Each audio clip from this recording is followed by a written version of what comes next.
So I'm making a cake for my mom, but the thing is I've never made a cake before, and so I really don't know exactly what I'm doing. But I had a donut the other day, and it had like this orange zest frosting, and I thought it was pretty bomb. So what I'm gonna do is I'm gonna try and do like a chocolate cake with orange zest frosting, and we're gonna see how that comes out. Take the dry ingredients, mix those together. Okay, now that that's mixed together, I'm gonna add all the wet ingredients in here. Mixed all the wet ingredients in, and look at that. I guess this is supposed to be the consistency.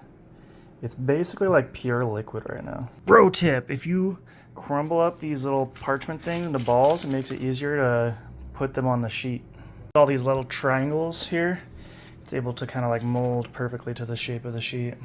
Cool, so I guess you just put it in the oven until like a toothpick comes out of it or something. Meantime, I guess I'm gonna make some frosting here. So apparently it says the first step is to beat up this butter. So I guess I'm just gonna punch it. I found some zesty oranges here. I ended up like chopping these up into bits a little bit because they were just too big and you want them to be smaller, tiny little boys, so that they can dissolve. Yeah, looks pretty good. It tastes really good. The issue is there's obviously like chunks of orange peel in there, and that's because there's just no zesting device. I just used this thing. Okay, so I just thought of a solution here. It's that I take this thingamajiggy. Well, it's not perfect, but it definitely worked.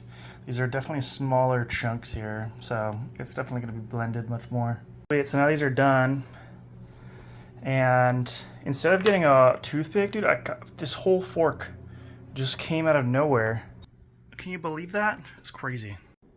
Well, here's the final product. Definitely messier than I thought it was going to be, but it still looks pretty bomb. If there's one lesson to be learned here today, it's just that failure is just one step on the path to success, right?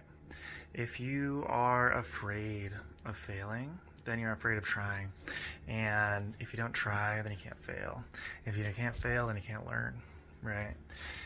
Sometimes you just gotta put yourself out there and do things that you don't know how to do, because if you want to learn how to do things, you gotta fail. So